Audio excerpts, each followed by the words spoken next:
Party నిన్న కూడా press meet పెట్టడం జరిగింది. ప్రీ బడ్జెట్ ప్రెస్ మీట్ పెట్టా. ఈ రోజుని పోస్ట్ బడ్జెట్ ప్రెస్ మీట్ పెడతా ఉన్నాం. చంద్రబాబు నాయుడు గారు ఈ బడ్జెట్ ఏదో అంతా కూడా అంకెల గారడి. చంద్రబాబు నాయుడు గారు కోసం అందరికీ తెలుసు, మోసగాడికి మోసగాడు, మాయగాడికి మాయగాడు. ఈ ప్రపంచంలో ఎవరైనా మోసగాడు మాయగాడు అంటే చంద్రబాబు నాయుడు గారు. ఆయనకి ఆయన ఏమనుకుంటాడంటే, నేను సరైన సమయంలో సరైన విధంగా మేనేజ్ చేస్తాను అనుకుంటాడు, కానీ ప్రజలను మోసం చేస్తున్న విషయం ఆయన తెలుసు. మళ్ళీ నమ్మిస్తాడు ఆయన. నేను కూడా సరైన టైంలో మీకు అందరూ కూడా సహాయం చేస్తానని చెప్పడానికి ఒక నాటక సినిమాలో కూడా వాళ్ళ మామగారు వాళ్ళ బావగారు సినిమా యాక్టర్లు కాబట్టి ఈయన కూడా నిజ జీవితంలో సినిమా యాక్టర్ గా వేస్తా ఉన్నాడు.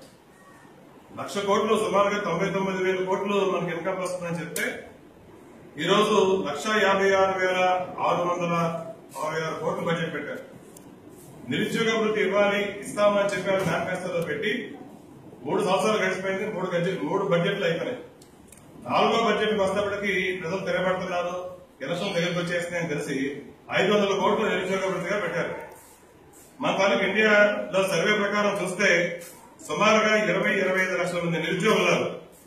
25 లక్షల మంది నిరుద్యోగులు ఉన్నారు. 25 లక్షల మందికి మనిషికి నెలకి 2,000 రూపాయలు చెప్పి ఇవ్వాలి అంటే ఈ సంవత్సరం పాటు 4,800 కోట్లు కావాలి. 4,800 కోట్లు ఎక్కడ, 500 కోట్లు ఎక్కడ? ఇలాగ ఇదేం చేస్తున్నారంటే ప్రతి దగ్గర కూడా మనకి రైతుకు సంబంధించి రుణమాఫీ అన్నారు.